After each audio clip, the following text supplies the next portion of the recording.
পবিত্ৰ ভাদ মাহৰ গুৰুজনাৰ সৃষ্টিৰাজি যি অসমৰ ৰাইজৰ কাৰণে দি থৈ গৈছে শ্ৰীমন্ত শংকৰ মাধৱদেৱে। এই সৃষ্টিৰাজি আমি অসমীয়া হিচাপে সকলোৱে ধৰি ৰাখিবলৈ চেষ্টা কৰিব লাগিব আৰু এই চেষ্টাত আমি সহায় সহযোগিতা আগবঢ়াব লাগিব। আৰু এই ভাদ মাহৰ উপলক্ষে পবিত্ৰ ভাদ মাহৰ উপলক্ষে গুৰুজনাৰ সৃষ্টিৰাজি আমাৰ নামঘৰে নামঘৰে ঘৰে ঘৰে অসমীয়া প্ৰতিটো প্ৰান্ততে তেখেতৰ হৰিনামৰ ধ্বনি বাজি উঠিছে। ভগৱান শ্ৰীকৃষ্ণকে জন্মাষ্টমী লগতে গুৰু দুজনাৰ তিথি।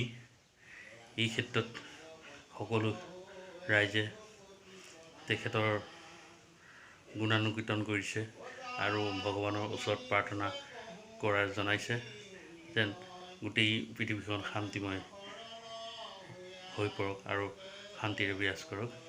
এই ক্ষেত্ৰত ময়ো সামান্য অংশগ্ৰহণ কৰিছোঁ আৰু আমাৰ ঘৰত পাত এভাগ আগবঢ়োৱা হৈছে। বৈষ্ণৱ বাপসকলে গুৰুসকলে গুৰুজনাৰ সৃষ্টিৰাজি আমাৰ ঘৰত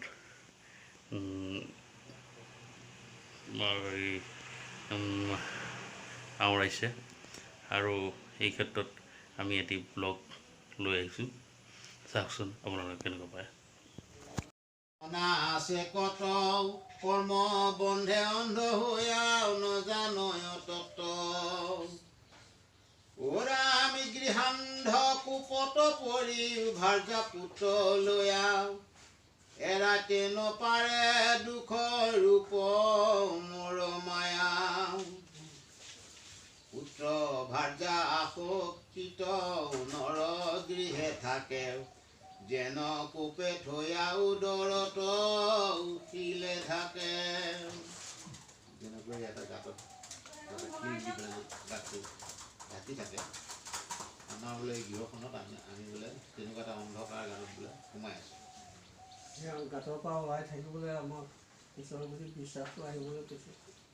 হাতে গলে পাৱে দেই জিঞ্জিৰি লোহা সময়তে পাই গৈছে।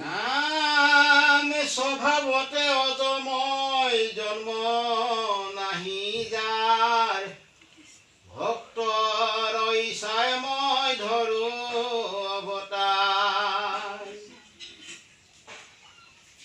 ৰাম আৰু এক গোট কহো পৰম কাৰণ অমুত জন্ম কৰ্ম কৰি কীৰ্তন মোৰ চৰণত মকৰন্দ কৰি পান অমুক পায়া সংসাৰত নজানয়ান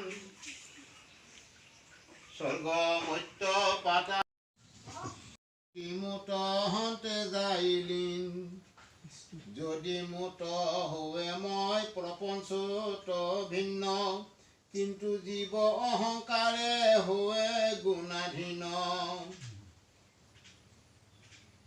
ৰাম পাৰ্থে বোলে জগতত নাহি তুমি বিনে তুমি সেই ঈশ্বৰ লোকেও নজানয় কেনে। প্ৰশ্ন কৰিছিল তুমি যে ঈশ্বৰ লোকসকলে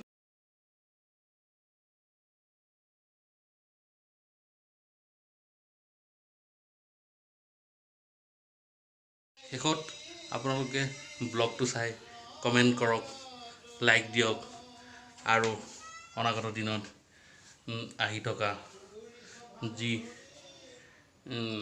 পৰিস্থিতি বা যি শুভ দিন সেইবোৰ লৈ আহিম। আমি ব্লগ বনাম। এই চেনেলটি ছাবস্ক্ৰাইব কৰিবলৈ আপোনালোকে বেল আইকনটি বজাই দিয়ক, ছাবস্ক্ৰাইব কৰক আৰু লগতে আপোনালোকৰ মন্তব্য প্ৰকাশ কৰক। মোৰ চেনেলটো হৈছে উৎপল দাস কেবি বিকে অসম। ধন্যবাদ।